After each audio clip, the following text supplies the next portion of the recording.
بسم اللہ الرحمن الرحیم۔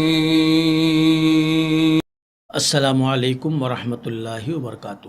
الحمد للہ رب العالمین والعاقبۃ للمتقین والصلاة والسلام علی اشرف الانبیاء والمرسلین۔ قال اللہ تعالی فی کلامہ المجید والفرقان الحمید، فاعوذ باللہ من الشیطان الرجیم، فمن کان یرجو لقاء ربہ فلیعمل عملا صالحا ولا یشرک بعبادۃ ربہ احدا۔ ناظرین گرامی قدر، دنیا کے اندر انسان یہ نہیں چاہتا ہے کہ اس کی محنت رائے گاں جائے، اس کی کوششیں کوئی فائدہ اسے نہ دیں اور وہ خسارہ اٹھائے، نقصان اٹھائے۔ یہ انسان نہیں چاہتا۔ دنیا میں انسان ہمیشہ اپنے فائدے کے لیے اور اپنے محنت کے صلے اور اس کے انعام کے لیے کوشش کرتا ہے، اور وہ اپنی محنت کا نتیجہ پانے کو یقینی بناتا ہے۔ یہ ہم اور آپ اچھی طرح جانتے ہیں۔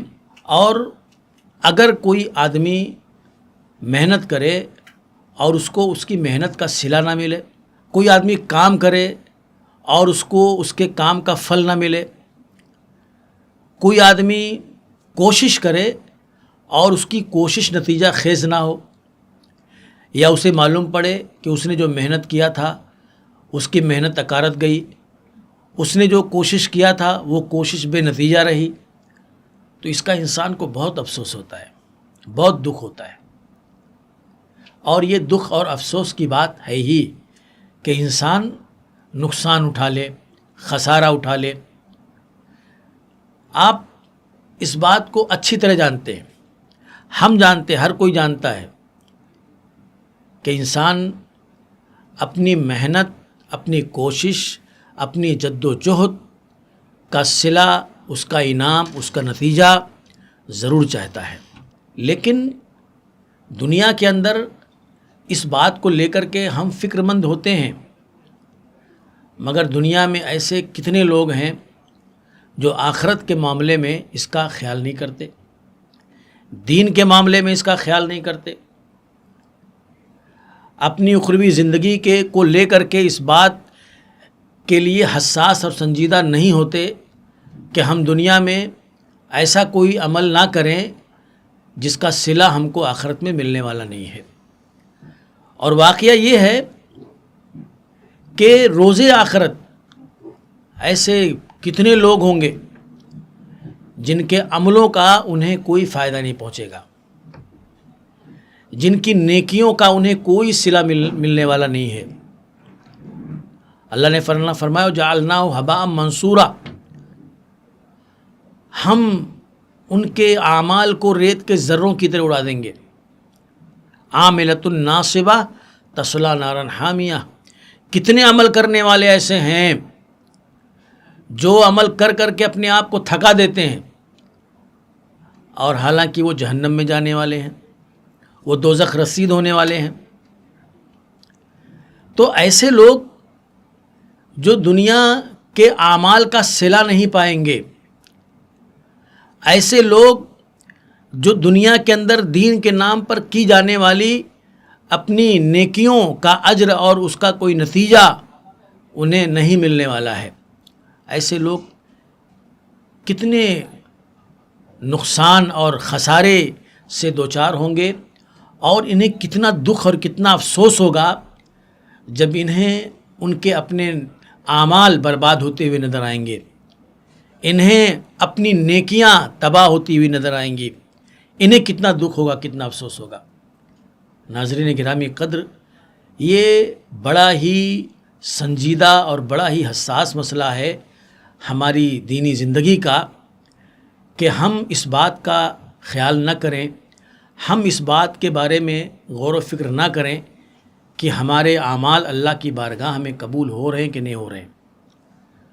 ہم جو نیکیاں کر رہے ہیں دنیا کے اندر، اپنا وقت خرچ کر کے، اپنی محنت لگا کر کے، اور اپنی ذہنی اور جسمانی توانائیاں لگا کر کے ہم جو کام دنیا کے اندر دین کے نام پہ، عبادت کے نام پہ کر رہے ہیں، وہ قبول نہیں ہو رہے ہیں یا انہیں مسترد کیا جا رہا ہے، اس بات کو لے کر کے، اس مسئلے کو لے کر کے مسلمان سنجیدہ کیوں نہیں ہے؟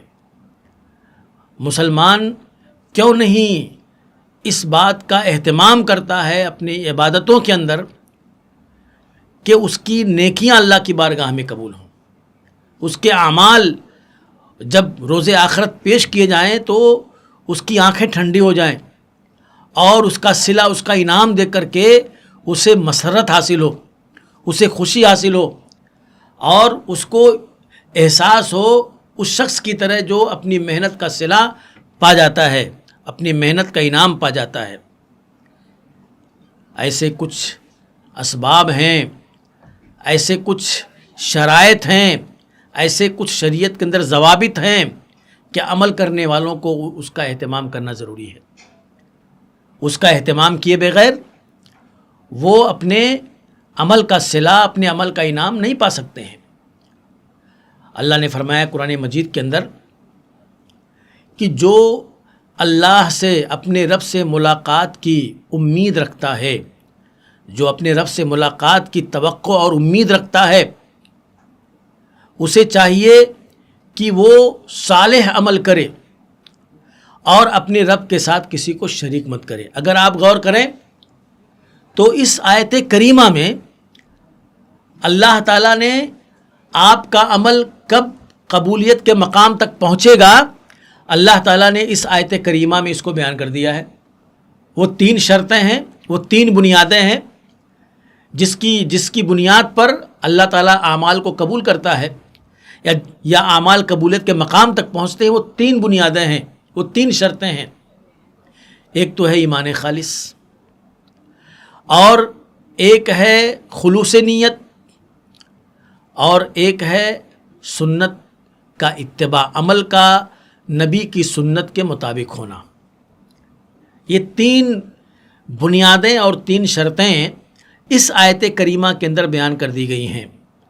وَلَا يُشْرِكْ بِعِبَادَةِ رَبِّهِ أَحَدًا کہہ کر کے اللہ تعالیٰ نے دونوں شرطوں کو اس کے اندر سمیٹ لیا ہے کہ وہ شرک نہ کرے، یعنی ایمان والا ہو، اور اپنی رب کی عبادت میں شرک نہ کرے۔ ریا اور نمود کو بھی شرک کہا گیا ہے احادیث کے اندر، اللہ کے نبی صلی اللہ علیہ وسلم کے فرمودات کے اندر، یعنی خلوص نیت کا اہتمام کرے اور عمل صالح کہہ کر کے اللہ تعالیٰ نے بتا دیا کہ عمل صالح ہونا چاہیے، اور صالح عمل وہ ہے جو کتاب و سنت کے مطابق ہو، نبی کی اتباع اس کے اندر پائی جا رہی ہو۔ تو یہ 3 شرطیں، 3 بنیادیں، 3 ضوابط یہ عمل کی قبولیت کے اندر مطلوب ہیں۔ یہ اگر نہیں پائے جائیں گے عمل کے اندر، اس کا اہتمام عمل کرنے والا نہیں کرے گا تو وہ مایوس ہوگا، خسارہ اٹھائے گا، دنیا میں بھی اور آخرت میں بھی۔ میرے بھائیوں، بزرگوں اور دوستوں، آئیے ہم پہلی شرط کے اوپر آتے ہیں، ایمان خالص۔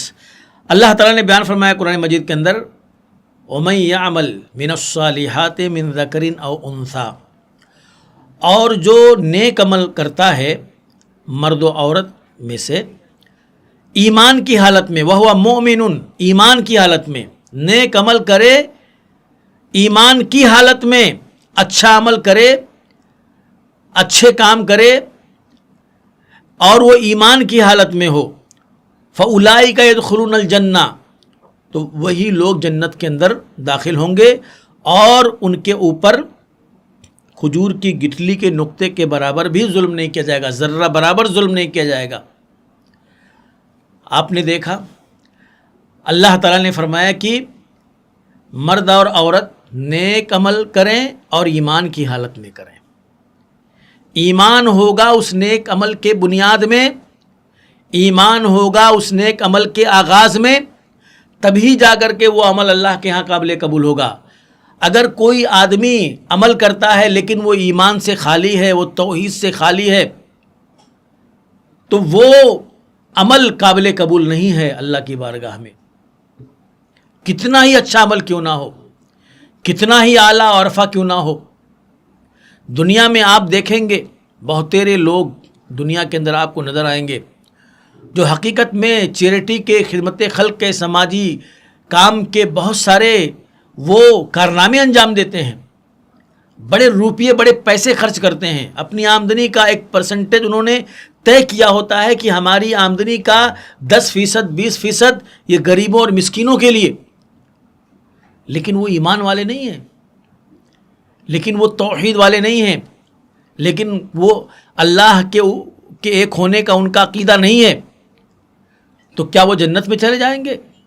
کیا ان کے اعمال کا صلہ اللہ تعالیٰ جنت میں ان کو دے گا، آخرت میں دے گا؟ نہیں میرے بھائیوں، کافر جو اچھے کام کرتے ہیں ان کے اچھے کام کا صلہ اسی دنیا کے اندر ان کو دے دیا جاتا ہے، اور آخرت میں وہ اللہ کے نعمتوں سے محروم ہوں گے۔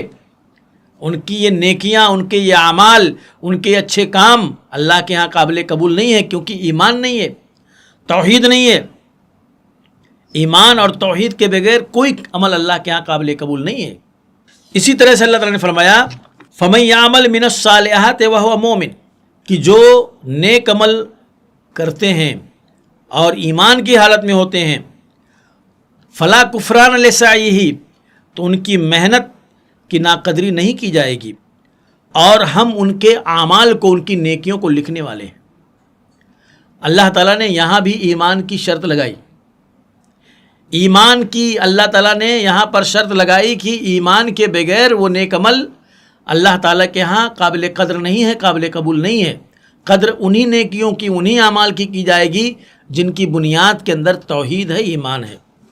آپ اگر کفار مکہ کی زندگیوں کا مطالعہ کریں گے، آپ دیکھیں گے تو کفار مکہ کے ہاں آپ کو نیکیاں ملیں گی، اچھے کام ملیں گے، کار خیر ملیں گے، غربا اور مساکین کی مدد کرنے والے وہ آپ کو نظر آئیں گے، بہت سارے اچھے کام، بہت ساری نیکیاں کفار مکہ کے اندر موجود تھیں، لیکن وہ اللہ رب العزت کے ہاں قابل قبول نہیں ہے، اور ان کے ان نیکیوں کی وجہ سے، ایمان سے محروم ہونے کی وجہ سے وہ اللہ رب العزت کے ہاں قابل عزت نہیں ہے، قابل تکریم نہیں ہے۔ اللہ تعالیٰ نے قرآن مجید کے اندر بیان فرمایا اجعلتم سقایت الحاج وعمارت المسجد الحرام کمن آمن باللہ والیوم الآخر وجاہد فی سبیل اللہ، کیا تم لوگوں نے حاجیوں کو پانی پلانے کو اور مسجد حرام کی تعمیر اور اس کے انتظام و انصرام کو، اپنے اس عمل کو ان لوگوں کے عمل جیسا سمجھ لیا جو اللہ پر ایمان لائے اور یوم آخرت پر ایمان لائے اور اللہ کے راستے میں جہاد کیا؟ لا یستوون عند اللہ، اللہ کے نزدیک یہ برابر نہیں ہو سکتے۔ یہ لوگ جو شرک کرتے ہوئے کچھ اچھے کام کر دیتے ہیں، حاجیوں کو پانی پلا دیتے ہیں اور حاجیوں کی خدمت کرتے ہیں، مسجد حرام کا انتظام و انصرام کر دیتے ہیں، اس کی تعمیر کے اندر حصہ لے لیتے ہیں، یہ تمام کام شرک پر رہتے ہوئے یہ کرتے ہیں۔ اگر یہ سمجھتے ہیں کہ ایسا کر کے یہ ایمان والوں کی برابری کر لے جائیں گے، یہ اللہ پر ایمان رکھ کر جہاد کرنے والوں کے ہم پلہ ہو جائیں گے، تو یہ ایسا نہیں ہو سکتا ہے۔ ایمان لا کر کے نیکیاں کرنا، اللہ کو مانتے ہوئے نیکیاں کرنا، شرک سے اپنے آپ کو بچا کر کے نیکیاں کرنا، یہ اللہ رب العزت کے یہاں مفید ہے، اور یہ چیز اللہ تعالیٰ کو مطلوب ہے۔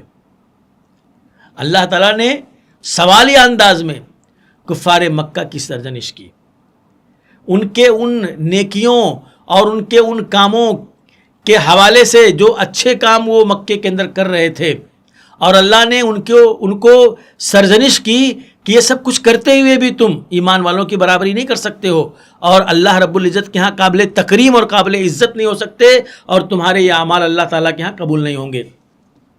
اسی طرح سے قرآن مجید کے اندر اللہ تعالیٰ نے سورہ عصر کے اندر بیان فرمایا کہ قسم ہے زمانے کی، بے شک انسان گھاٹے میں ہے، والعصر ان الانسان لفی خسر الا الذین آمنوا وعملوا الصالحات وتواصوا بالحق وتواصوا بالصبر، بے شک انسان گھاٹے میں ہے، مگر وہ لوگ، کون لوگ گھاٹے میں نہیں ہیں؟ تمام کے تمام انسان گھاٹے میں ہیں، مگر گھاٹے میں کون لوگ نہیں ہیں؟ الا الذین آمنوا، جو ایمان لائے اور جنہوں نے نیک عمل کیا، حق کی وصیت کی اور صبر کی وصیت کی ایک دوسرے کو۔ تو یہاں بھی گھاٹے میں کون لوگ نہیں ہیں؟ اس میں اللہ تعالیٰ نے ایمان والوں کو، یعنی جو ایمان والے ہیں، جن کے اندر ایمان ہے، توحید ہے، عقیدہ صحیحہ کے جو علم بردار ہیں، وہ اس گھاٹے اور خسارے سے بچے ہوئے ہیں۔ باقی سب کے سب گھاٹے میں ہیں۔ اللہ تعالیٰ نے ایمان والوں کو اس سے مستثنیٰ کیا۔ اب آپ ایک حدیث کے اوپر نظر ڈالیں۔ اللہ کے نبی صلی اللہ علیہ وسلم ایک یہودی لڑکے کی عیادت کے لیے گئے، اور حضرت انس رضی اللہ عنہ بیان فرماتے ہیں، کھانا غلام یہودی یخدم النبی صلی اللہ علیہ وسلم، ایک یہودی غلام تھا، ایک یہودی بچہ تھا، وہ اللہ کے نبی صلی اللہ علیہ وسلم کی خدمت کرتا تھا۔ دیکھو، نبی کی خدمت کرنا یہ معمولی کام ہے، وہ اللہ کے نبی صلی اللہ علیہ وسلم کی خدمت کرتا تھا، آپ کے کاموں کے اندر آپ کی مدد کرتا تھا، آپ کا تعاون کرتا تھا۔ یہ بچہ نبی کی خدمت میں لگا رہتا تھا، وہ بیمار ہو گیا، فمرض، وہ بیمار ہو گیا، فاتاہ النبی صلی اللہ علیہ وسلم یعودہ، اللہ کے نبی صلی اللہ علیہ وسلم اس کی عیادت کے لیے آئے، فقعد عند راسہ، اور اس کے سر کے پاس بیٹھے، اور اللہ کے نبی صلی اللہ علیہ وسلم نے سوچا کہ یہ لڑکا جو میری خدمت میں لگا ہوا تھا، اب یہ بیمار ہے اور اس کا آخری لمحہ چل رہا ہے، کیونکہ حالت اس کی سیریس تھی۔ تو اللہ کے نبی صلی اللہ علیہ وسلم کے دل میں آیا کہ اس کے ہدایت کے لیے کوشش کرنی چاہیے، اس کو توحید بتانے کی کوشش کرنی چاہیے۔ ایسے ہی یہودیت پر اور ایسے ہی اسلام سے محرومیت پر یہ اگر مر گیا تو پھر ظاہر سی بات ہے اس کا حال انہی لوگوں جیسا ہونے والا ہے جو شرک پر یا اسلام قبول کیے اس دنیا سے چلے گئے۔ تو اللہ کے نبی صلی اللہ علیہ وسلم کے دل میں آیا اور آپ نے اس کے سامنے اسلام پیش کیا۔ فقال لہ اسلم، اللہ کے نبی صلی اللہ علیہ وسلم نے کہا کہ بیٹا اسلام لے آؤ۔ تو وہیں اس کا باپ کھڑا تھا، وہ اپنے باپ کی طرف دیکھنے لگا، فنظر الی ابیہ وہو عندہ، وہ اپنے باپ کی طرف دیکھنے لگا، اس کا باپ وہیں پر کھڑا تھا۔ تو اللہ کے فقال لہ اتی ابا القاسم، تو اس کے باپ نے کہا اتی ابا القاسم، تم ابو القاسم کی بات مان لو۔ ابو القاسم یہ اللہ کے نبی صلی اللہ علیہ وسلم کی کنیت تھی، یعنی اس نے کہا اللہ کے نبی صلی اللہ علیہ وسلم کی بات مان لو۔ فاسلم، وہ اسلام لے آیا۔ فخرج النبی صلی اللہ علیہ وسلم وهو یقول الحمدللہ الذی انقذہ من النار، جب وہ اسلام لے آیا، جب وہ مسلمان ہو گیا، جب جاتے جاتے اس نے اللہ کے نبی صلی اللہ علیہ وسلم کی بات مان کر کے اور صاحب توحید اپنے آپ کو بنا لیا، تب اللہ کے نبی صلی اللہ علیہ وسلم نے کہا کہ اس اللہ کا شکر ہے جس نے اس بچے کو جہنم سے بچا لیا۔ اللہ کا شکر ہے کہ اس نے اس بچے کو جہنم سے بچا لیا۔ اب آپ یہاں ٹھہر کر کے غور کریں کہ اللہ کے نبی نے یہ کب کہا کہ اللہ کا شکر ہے کہ اس نے اس بچے کو جہنم سے بچا لیا؟ جب وہ اسلام لے آیا۔ اسلام لانے سے پہلے باوجود کہ وہ اللہ کے نبی کی خدمت کیا کرتا تھا، باوجود کہ وہ نبی کی صحبت میں رہا کرتا تھا، باوجود کہ نبی سے اس کو عقیدت تھی، محبت تھی، تعلق خاطر تھا، لیکن اس کے باوجود بھی اللہ کے نبی صلی اللہ علیہ وسلم نے اس کے اسلام لانے کے بعد یہ کہا کہ اب یہ جہنم کی آگ سے بچا ہے۔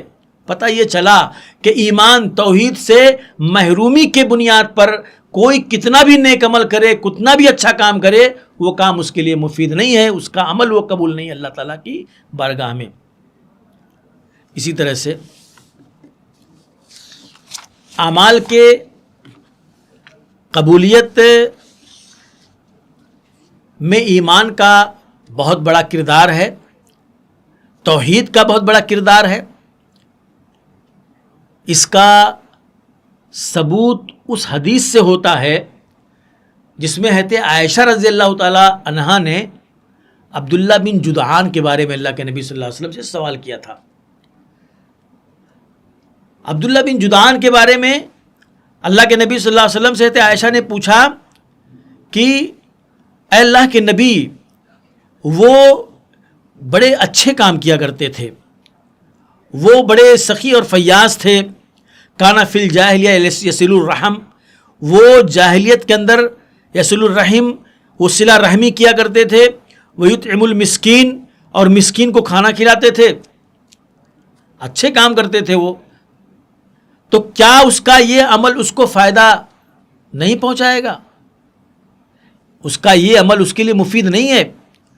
تو اللہ کے نبی صلی اللہ علیہ وسلم نے فرمایا کہ انہ لم یقل یومن، اس نے کبھی یہ نہیں کہا رب اغفر لی خطیئتی یوم الدین، کہ اے میرے رب میرے گناہوں کو قیامت کے دن معاف کر دینا۔ اس نے بہت اچھے اچھے کام اس نے کیے، اور حقیقت میں وہ بہت سخی اور فیاض تھا اور بہت اچھے کام کیا کرتا تھا۔ بعض تذکرہ نگاروں نے لکھا ہے کہ وہ حاجیوں کے لیے جو کھانا جس ڈیگ کے اندر پکواتا تھا، اس ڈیگ کے سائے میں لوگ قیلولہ کیا کرتے تھے، آرام کیا کرتے تھے، اور گھوڑے کی پشت پر چڑھ کر کے اس ڈیگ کے اندر گوشت اور جو ہے چاول ڈالا جاتا تھا۔ اس طرح کی باتیں بھی بعض تذکرہ نگاروں نے کی ہیں۔ اتنا وسیع پیمانے پر، عظیم پیمانے پر وہ خیر کے اور اسی طرح سے چیریٹی کے کام کیا کرتا تھا، لیکن اس کے باوجود بھی اللہ کے نبی صلی اللہ علیہ وسلم نے فرمایا کہ اس کی نیکیاں، اس کی سخاوت، اس کی فیاضیاں اس کے کام نہیں آئیں گی، کیونکہ وہ ایمان سے محروم تھا۔ تو اعمال کے قبولیت کی پہلی بنیادی اور اولین شرط یہ ہے کہ آدمی موحد ہو، آدمی ایمان والا ہو، آدمی توحید والا ہو۔ ایمان توحید کے اندر اگر شرک کی آمیزش ہے، اگر عقیدہ صحیح نہیں ہے، توحید صحیح نہیں ہے اور کتاب و سنت کے مطابق نہیں ہے، اس کے بعد تمام کے تمام اعمال کی کوئی حیثیت نہیں ہے، کوئی وزن نہیں ہے ان کا، وہ اعمال اللہ کی بارگاہ میں قبول نہیں ہوں گے۔ آدمی عقیدہ باطل رکھ کر کے جتنے بھی اعمال کرے، وہ اعمال اللہ کے ہاں قبول نہیں ہیں۔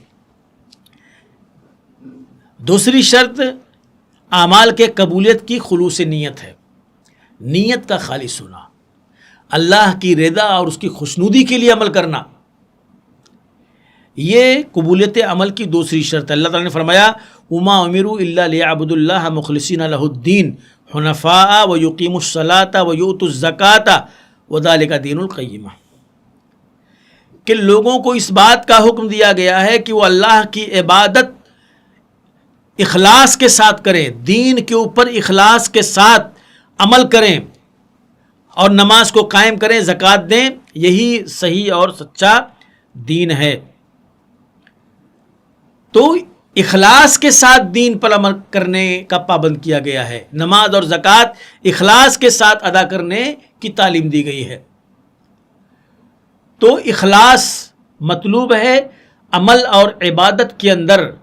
یہ جذبہ اگر متاثر ہو گیا اور آدمی کے اخلاص کے اندر فرق آ گیا، یا اس کا جذبہ اخلاص کے علاوہ اللہ کی رضا، اس کی خوشنودی کے علاوہ کچھ اور ہے، کوئی اور دنیاوی غرض اور دنیاوی جذبہ اس کے عمل کا محرک بنا ہے، تو وہ عمل اللہ تعالیٰ کے ہاں قابل قبول نہیں ہے۔ آپ نے یہ مشہور و معروف حدیث بارہا سنی ہوگی، بخاری کی حدیث ہے انما الاعمال بالنیات، اعمال کا دار و مدار نیت کے اوپر ہے، اعمال کا دار و مدار نیت کے اوپر ہے۔ انما لکل امرئ ما نویٰ، انسان کے ہاتھ وہی آتا ہے جو اس نے نیت کیا۔ نیت جو ہے اللہ تعالیٰ نیت کو دیکھتا ہے، تمہارے جذبے کو دیکھتا ہے، کیا چیز عمل کا محرک بنا ہے، وہ چیز اللہ تعالیٰ دیکھتا ہے۔ اللہ کے نبی نے فرمایا کہ جس کی ہجرت دنیا کو پانے کے لیے ہے یا کسی عورت کا حصول ہے، اس سے نکاح ہے، تو اس نے جس غرض سے ہجرت کی ہے اس کی ہجرت اسی کے لیے، اس کی ہجرت اسی پر محمول کی جائے گی، نہ یہ کہ اس کو اجر و ثواب ملے گا ہجرت کا۔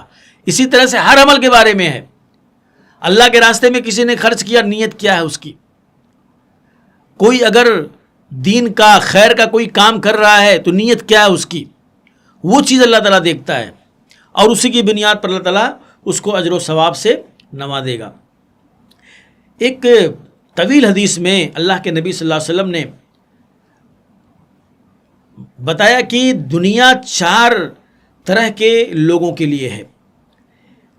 ایک شخص وہ ہے، اس میں رزقہ اللہ مالا وعلما فہو یتقی فیہ ربہ ویصل فیہ رحمہ، کہ ایک بندہ وہ ہے کہ اللہ تعالیٰ نے مال اور علم دونوں سے اس کو نوازا، اس کو مال بھی دیا اور اس کو علم دیا تو وہ اپنے مال کو اللہ کے راستے میں خرچ کرتا ہے، صلہ رحمی کرتا ہے، اور اس کا حق اس کے مال کے اندر جو ہے اس کا شعور وہ رکھتا ہے اور وہ حق ادا کرتا ہے، مال کا بھی اور علم کا بھی جو تقاضا ہے دینی اس کو پورا کرتا ہے وہ۔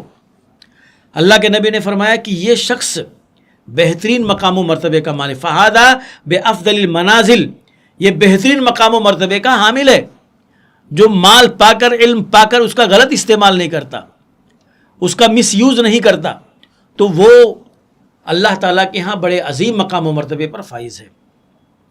اور ایک بندہ وہ ہے کہ اللہ تعالیٰ نے اس کو علم تو دیا ہے لیکن مال نہیں ہے اس کے پاس، لیکن اس کی نیت یہ ہے کہ اللہ تعالیٰ اگر مال دے تو میں مال میں اللہ کا جو حق ہے وہ ادا کروں گا، صلہ رحمی کروں گا، غریبوں کی مدد کروں گا۔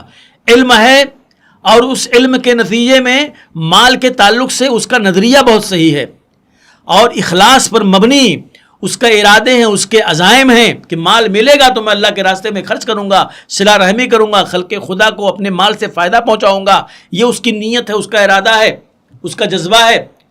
تو اللہ کے نبی صلی اللہ علیہ وسلم نے بیان فرمایا کہ وہ دونوں شخص جس کے پاس مال اور علم دونوں تھا، اس کے مطابق وہ اس کے تقاضوں پر عمل کرتا تھا، وہ اور یہ جو مال سے محروم ہے لیکن اس کے ارادے بہت اچھے ہیں، اس کی نیت بہت سچی ہے، اس کے عزائم بہت بلند ہیں، یہ دونوں ایک ہی طرح کے اجر کے حقدار ہوں گے، اللہ تعالیٰ ان کے اجر میں کوئی فرق نہیں کرے گا، فَأَجْرُهُمَا سَوَاءٌ۔ اسی طرح سے اللہ کے نبی نے بیان فرمایا کہ ایک تیسرا وہ ہے کہ اللہ تعالیٰ نے اس کو مال دیا لیکن علم سے اس کو محروم رکھا، اب وہ اپنے مال کو غلط طریقے سے خرچ کرتا ہے، اپنے مال کو وہ حرام کے ارتکاب میں خرچ کرتا ہے، مال کا غلط استعمال کرتا ہے، تو اللہ کے نبی صلی اللہ علیہ وسلم بیان فرمایا کہ وہ صلہ رحمی نہیں کرتا، وہ مال کے معاملے میں تقوی اختیار نہیں کرتا، تو یہ بہت بدترین مقام و مرتبے کا حامل ہے، بہت بدترین، فہو بأخبث المنازل، بہت بدترین مقام و مرتبے کا حامل ہے ایسا شخص۔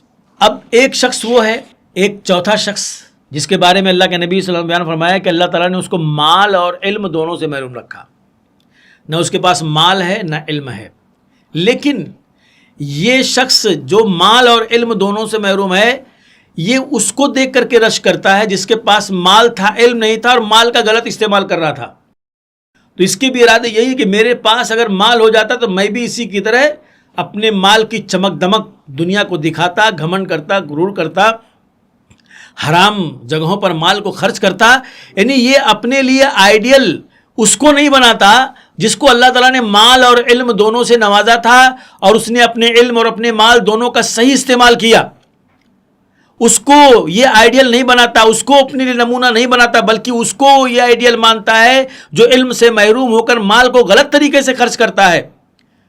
تو اللہ کے نبی صلی اللہ علیہ وسلم نے بیان فرمایا کہ اس کا اور اس کا گناہ دونوں کا برابر ہے، وہ عملاً گناہ کا ارتکاب کرتا ہے اور گنہگار ہے، یہ شخص صرف جو ہے ایسے بلند اور ایسے برے اور خبیث اور بدترین ارادے مال کے تعلق سے رکھ کر کے اپنے اندر اور رش کرتا ہے اور جو ہے اس کو اپنے لیے قابل تقلید سمجھتا ہے، تو ان دونوں کا گناہ برابر ہے۔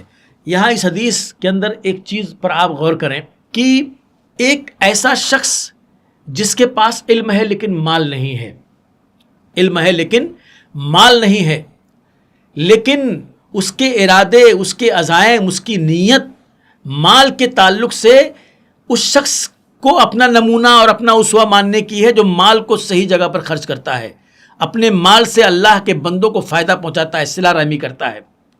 اس کا یہ ارادہ، اس کا یہ عزم اور اس کی یہ نیت جو اخلاص پر مبنی ہے، اللہ کی رضا اور اس کی خوشنودی پر مبنی ہے، اگرچہ عمل نہیں کرتا ہے لیکن اللہ تعالیٰ اس کو اجر دیتا ہے۔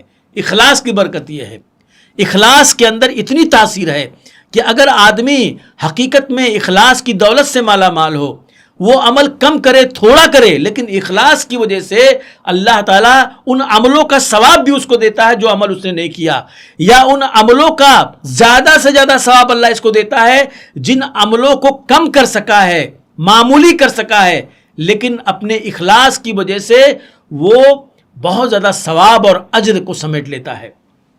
یہ بہت ہی عام ترین بات اس حدیث کے اندر بیان کی گئی ہے. اسی طرح سے اللہ کے نبی صلی اللہ علیہ وسلم نے ایک ایسے شخص کے بارے میں بیان فرمایا. دیکھیے دنیا کے اندر ایک انسان کبھی کیا ہوتا ہے کہ اس کے اندر خیر ہوتا ہے اور شر بھی کہیں نہ کہیں کسی راستے سے اس کے خیر کے اندر داخل ہو جاتا ہے. یعنی ایک آدمی کوئی اچھا کام کرتا ہے لیکن اس کی نیت اچھی بھی ہے اور کچھ غلط بھی ہے. دونوں نیتیں، دونوں جذبے اور دونوں طرح کے ارادے اس کی نیت کے اندر جگہ پا گئے ہیں. ایسے بہت سے لوگ آپ ملیں گے. حقیقت میں ہم 100% نہیں بول سکتے کہ اس کی نیت غلط ہے. 100% نہیں بول سکتے کہ یہ صرف دکھاوے کے لیے کر رہا ہے. 100% میں نہیں بول سکتے یہ صرف دنیا کے اندر صرف واہ واہی چاہتا ہے. 100% نہیں بول سکتے کیونکہ کچھ چیزیں ہوتی ہیں جو بتاتی ہیں کہ نہیں خیر بھی اس کے اندر ہے، نہیں بھلائی بھی اس کے اندر ہے، نہیں اس کی نیت اللہ کی رضا اور اس کی خوشنودی کی بھی ہے.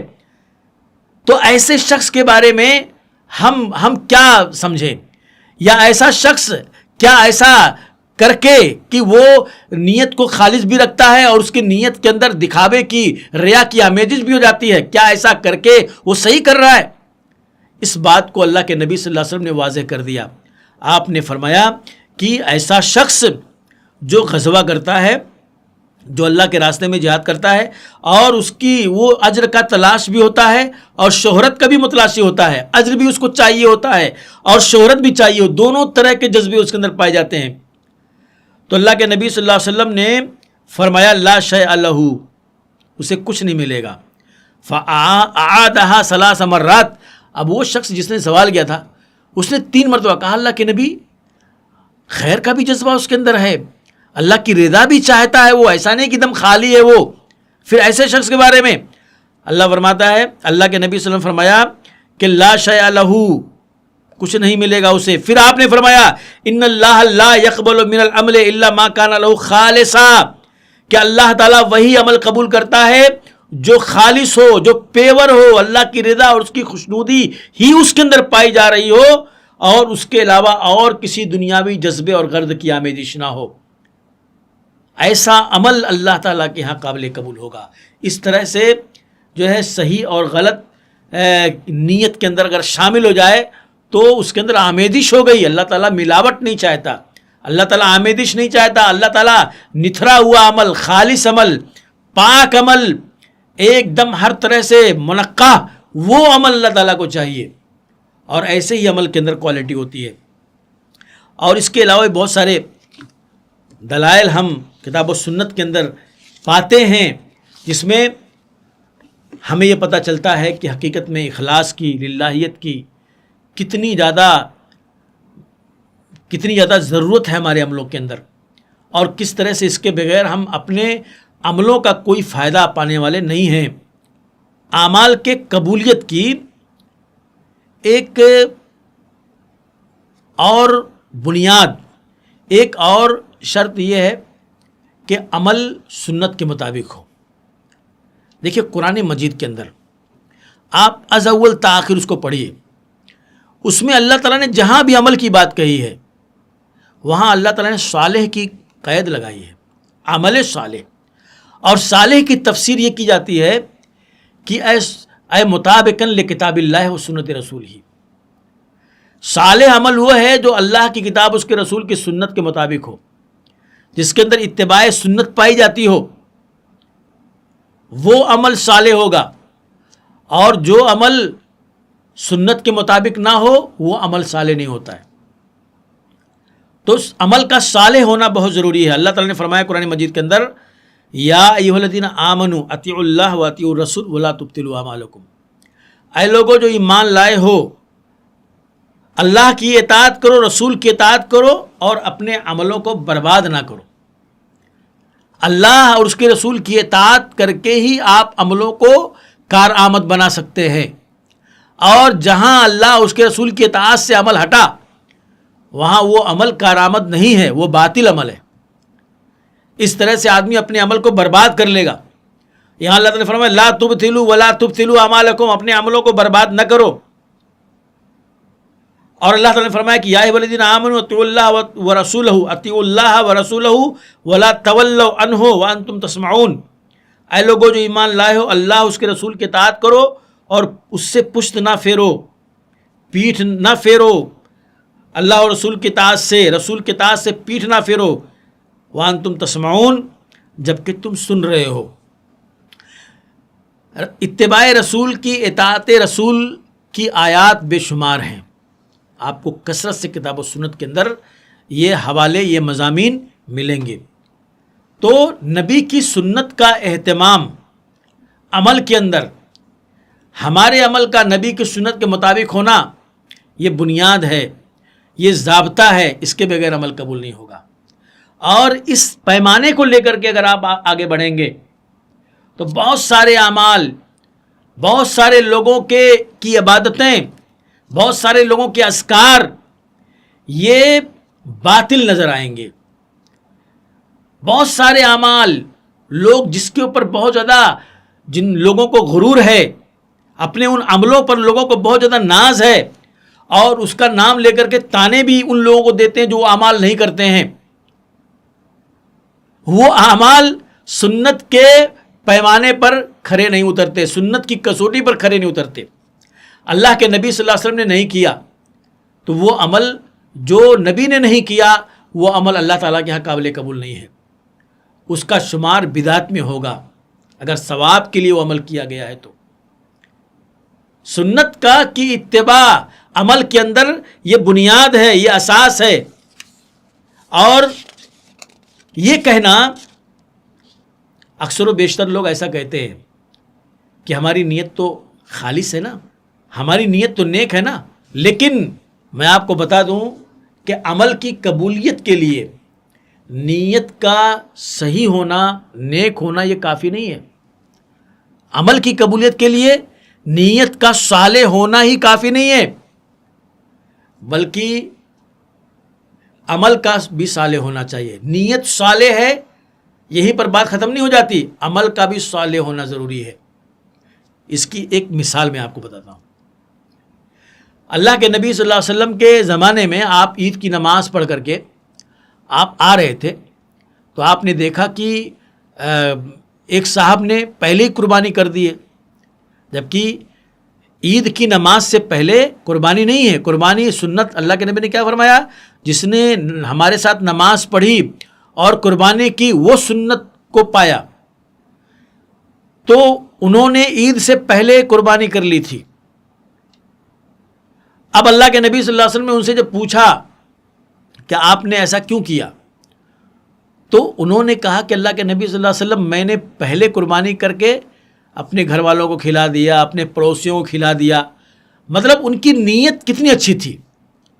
نیت کیا تھی کہ پہلے بکرا ذبح کر دوں گا، پہلے جانور ذبح کر دوں گا تو میرا گوشت پہلے لوگوں کے گھروں میں پہنچ جائے گا اور لوگ جلدی سے کھانا بنا کر کے بھوکے ہوں گے، کھا لیں گے. کتنی اچھی نیت ہے. خلق خدا کو فائدہ پہنچانا ہے، لوگوں کا خیال کرنا، اپنی قربانی کا گوشت کو لوگوں تک پہنچانا تاکہ لوگ آسودہ ہو جائیں، تاکہ لوگ شکم سیر ہو جائیں، تاکہ جلدی لوگوں کو کے گھروں میں گوشت پہنچ جائے. کتنی اچھی نیت ہے. لیکن کیا اللہ کے نبی صلی اللہ علیہ وسلم نے ان کے نیت کے صحیح ہونے کو کافی سمجھ لیا؟ اب آپ یہ بتائیے، غور کیجئے کہ کیا وہ صحابی رسول تھے؟ صحابی رسول تھے اور حلال پیسے سے انہوں نے جانور خریدا تھا، ایمان والے تھے، توحید والے تھے، سب کچھ اعلیٰ درجے کے ہیں، لیکن صرف ان کا وہ عمل سنت کے مطابق نہیں تھا. نیت بہت اچھی تھی لیکن ان کا وہ عمل سنت کے مطابق نہیں تھا. سنت یہ تھی کہ قربانی نماز کے بعد کرنی ہے، انہوں نے نماز سے پہلے کر لیا قربانی، تو ان کا یہ عمل سنت کے مخالف ہو گیا. نیت صحیح تھی، جذبہ صحیح تھا اور ارادہ صحیح تھا، سب کچھ صحیح تھا، لیکن صرف عمل سنت کے خلاف تھا، نبی کے طریقے کے خلاف تھا، نبی کے جو ہے عمل کے خلاف تھا. اس لیے وہ اللہ رب العزت کے ہاں قابل قبول نہیں ہوا. اللہ کے نبی نے کہا تم دوسرا جانور خریدو اور قربانی کرو. یہ قربانی کا گوشت نہیں، یہ قربانی نہیں ہے، یہ تو بکری کا گوشت ہے. ایک بکری کو آپ نے ذبح کیا جیسے عام طور پر لوگ ذبح کرتے ہیں, ایسے یہ بکری ذبح کرنا ہوا, یہ قربانی کرنا نہیں ہوا. اس لیے آپ جو ہے قربانی پھر سے کیجیے. اللہ کے نبی صلی اللہ علیہ وسلم نے ان کو نصیحت کی. تو نیت کا صحیح ہونا یہ صرف کافی نہیں ہے, بلکہ وہ عمل کا بھی صحیح ہونا ضروری ہے. عمل کا بھی نبی صلی اللہ علیہ وسلم کے سنت کے مطابق ہونا ضروری ہے. آپ اگر غور کریں گے تو اللہ کے نبی صلی اللہ علیہ وسلم کی فرمودات کے اندر ایسے بہت سے حوالے مل جائیں گے جہاں یہ ہم کو ذہن ملتا ہے کہ نبی کی اتباع کتنی زیادہ ضروری ہے. آپ یاد کریں کہ وہ 3 لوگ جو تھے عائشہ رضی اللہ تعالیٰ عنہا سے آ کر کے اور اللہ کے نبی صلی اللہ علیہ وسلم کے عبادتوں کے بارے میں پوچھ رہے تھے. اللہ عائشہ رضی اللہ تعالیٰ عنہا سے اللہ کے نبی صلی اللہ علیہ وسلم کی عبادتوں کے بارے میں انہوں نے سوال کیا تھا. تو اللہ کے نبی صلی اللہ علیہ وسلم کی عبادتوں کے بارے میں عائشہ رضی اللہ تعالیٰ نے بتایا کہ آپ اس طرح سے آپ نماز پڑھتے ہیں, اس طرح سے آپ روزے رکھتے ہیں, ایسے آپ تلاوت کرتے ہیں. تو ان لوگوں نے اللہ کے نبی صلی اللہ علیہ وسلم کے عبادات کو کم سمجھا اور کیا کہا, اینا نحن من النبی صلی اللہ علیہ وسلم, کہاں ہم اور کہاں نبی. نبی کا مقام تو بہت اونچا ہے, آپ تو بخشے بخشائے ہیں, آپ کے لیے اتنا کافی ہے, لیکن ہمارے لیے یہ ناکافی ہے. اور ان لوگوں نے کیا کہا ان لوگوں نے کہا کہ اب کسی نے کہا میں پوری رات جاگوں گا, کسی نے کہا میں بیوی کے قریب نہیں جاؤں گا, ایک نے کہا میں کبھی افطار نہیں کروں گا, ہمیشہ روزے رکھوں گا. حضرت عائشہ رضی اللہ تعالیٰ نے جب یہ باتیں ان کی نقل کی اللہ کے نبی صلی اللہ علیہ وسلم کو, تو اللہ کے نبی صلی اللہ علیہ وسلم نے ان کو نصیحت کی اور کہا کہ انتم الذین قلتم کذا و کذا, تم لوگوں نے ایسا ایسا کہا ہے. اما واللہ انی لاخشاکم للہ, سن لو اللہ کی قسم میں تم میں اللہ سے سب سے زیادہ ڈرتا ہوں اور سب سے زیادہ میں تقوی والا ہوں, لیکن میں روزے بھی رکھتا ہوں اور افطار بھی کرتا ہوں. تم نے جیسا کہا کہ مسلسل روزے رکھوں گا, میں سب سے زیادہ اللہ سے ڈرنے والا ہوں اور اس دین کو سمجھنے والا, اس پر عمل کرنے والا ہوں, لیکن اس کے باوجود بھی میں روزے بھی رکھتا ہوں اور افطار بھی کرتا ہوں. میں نماز بھی پڑھتا ہوں اور سویا بھی رہتا ہوں, سوتا بھی ہوں. ایسا نہیں ہے کہ اپنی نیند کو خراب کرتا ہوں, نیند کو نہیں خراب کرتا, سوتا بھی ہوں اور نماز بھی پڑھتا ہوں. اور میں نے شادیاں بھی کی ہوئی ہیں. یہی میری سنت ہے, یہی میرا طریقہ ہے. یہ تم کو ناکافی نہیں ہونا چاہیے, اس کو تمہیں کم نہیں سمجھنا چاہیے. دین اس چیز کا نام نہیں ہے کہ تم اپنے آپ کو تھکا دو. دین اس چیز کا نام نہیں ہے کہ تم اپنی زندگی کو داؤ پر لگا دو. دین اس کا نام نہیں ہے کہ تم اپنی صحت کو خراب کر لو. دین اس کا نام نہیں ہے. عبادت کا تقاضا یہ نہیں ہے. عبادت کا تقاضا مجھ سے سیکھو, دین کا طریقہ, عبادت کا طریقہ مجھ سے سیکھو. اللہ کے نبی نے کہا یہی میری سنت ہے, میں ایسی رہتا ہوں اور ایسے ہی میں دین کے اوپر عمل کرتا ہوں. فمن رغب عن سنتی فلیس منی, اور میرے اس سنت سے, میرے اس طریقے سے جو اعراض کرے گا وہ میرے طریقے پر نہیں ہے, میرے راستے پر نہیں ہے. یہ اللہ کے نبی صلی اللہ علیہ وسلم نے ان لوگوں کو آپ نے وارننگ دی اور ان کی حوصلہ افزائی نہیں کی. آپ تصور کیجئے ان لوگوں کی نیتیں, آپ دیکھیے ان لوگوں کا جذبہ دیکھیے, لیکن اللہ کے نبی صلی اللہ علیہ وسلم نے ان کے جذبے کے اندر فتنے کی بو محسوس کی. ان کے جذبے کے اندر, دین کے اندر رد و بدل کا خطرہ آپ نے محسوس کیا. اس لیے اللہ کے نبی صلی اللہ علیہ وسلم نے انہیں تنبیہ کی اور پھر آپ نے صحیح بات انہیں بتائی. تو نیت کا صحیح ہونا یہ کافی نہیں ہے, نیت صالح ہونی چاہیے, اس کے ساتھ ساتھ عمل بھی صالح ہونا چاہیے. تو یہ 3 شرطیں ہیں جن کا اہتمام عملوں کے اندر ہر مسلمان کو کرنا چاہیے, اس کی فکر کرنی چاہیے. ایک تو ہے ایمان خالص, دوسرا ہے خلوص نیت, اور تیسرا ہے عمل کا سنت کے مطابق ہونا. ان 3 شرطوں کا عمل کے اندر پائے جانا ضروری ہے, اور اس کا اہتمام کر کے ہر مسلمان کو اپنے عمل اور عبادت کو یقینی بنانا چاہیے, ورنہ اعمال عبادات سب ضائع ہو جائیں گے, برباد ہو جائیں گے اگر یہ اہتمام اس کا نہ کیا گیا. آپ تھوڑی دیر کے لیے تصور کرو, اگر 1 مہینہ 2 مہینہ آپ نے کہیں کام کیا, آپ نے کہیں ملازمت کی, اور 1 مہینے کے بعد آپ کو پتہ چلے کہ آپ کو آپ کی محنتوں کا, آپ کی مہینے بھر کی ڈیوٹی کی تنخواہ نہیں ملے گی, آپ کو وظیفہ نہیں ملے گا, تو کتنا آپ کو تکلیف ہوگی, کتنا آپ کو دکھ ہوگا. آپ تصور کیجئے یہ 1 مہینہ دنیاوی محنت کہ نہ ملنے کا انجام ہے، لیکن جب پوری دن زندگی کی عبادتوں کو جب ریت کے ذروں کی طرح اڑا دیا جائے گا، پوری زندگی کی عبادتوں کو جب مسترد کر دیا جائے گا، تب انسان کو کتنا دکھ ہوگا، تب انسان کو کتنی تکلیف ہوگی۔ اس لیے اس پہلو پر سوچنا اور اس کے مطابق غور کرنا اور اپنے عملوں کو، اپنی دینی زندگی کو اس کے مطابق کرنا ہمارے لیے بہت ضروری ہے۔ اللہ سے دعا ہے کہ اللہ تعالی ہمیں ایمان، توحید، اخلاص اور اتباع کے ساتھ دینی زندگی کو گزارنے کی توفیق عطا فرما، ہمارے عملوں کو تو شریعت، سنت اور شرائط سنت کے مطابق بنا۔ آمین۔ وآخر دعوانا الحمدللہ رب العالمین۔